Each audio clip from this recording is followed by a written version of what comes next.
In this presentation I'm going to talk about Halloween Bingo, which is a fun activity for community groups and schools, including K-12 education and ESL, that's English as a Second Language classes.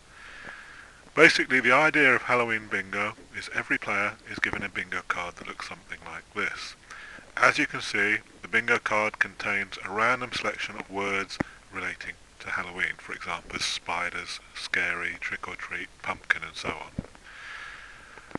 What happens is the bingo caller or teacher in a classroom situation calls out these items in a random order, and as they are called out, players tick the items off their cards. So for example, if the bingo caller or teacher called out the word zombie, players would tick that item off their card. As you can see, in the centre of the card is a special square called free space, and players can tick or cross off that item whenever they choose, like so. So how do you win?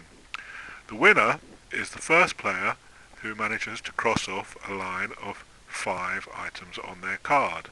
It has to be a straight line of 5, but it can be a horizontal line like this, a vertical line like this, or a diagonal line. When they do that, they call bingo, and the teacher or bingo caller should of course check that they've ticked off the right items.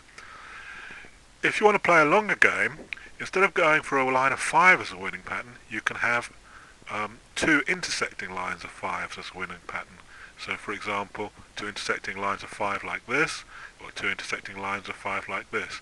However, the lines must actually intersect. So if you have 2 lines like this, it wouldn't count as a winning pattern. If you have lots of players and you want to have multiple winners, you could actually have up to 4 different winners by having 4 different calls that they can make. So one winner would be the first person who gets at all 4 corners and calls out bingo. A second winner would be a person who gets any line of 5 items, horizontal, vertical or diagonal, crosses them off and calls bingo. A third winner would be a player who gets 2 intersecting lines of 5 and calls bingo. And the final winner would be the first player who crosses off every item on their card and calls bingo. Now one tip here, if you are going to go for this variation where every item on the card has to be ticked off, you do need to have more than 24 or 25 items in total, because otherwise everybody will of course finish at the same time. So the question you're probably asking is, where do you get these Halloween bingo cards? It's very simple. You go to a website called bingocardprinter.com, and there's a program you can download for your PC.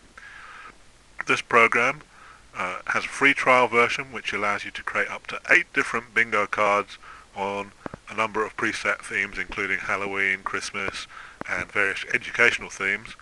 Or if you pay for the full version of the program, you can print up to 9,999 different bingo cards in one go, and the bingo cards can contain any text items that you like. So it's very simple. I hope you go to the website now and try out the program. I'm sure you will like it. Thank you very much for listening.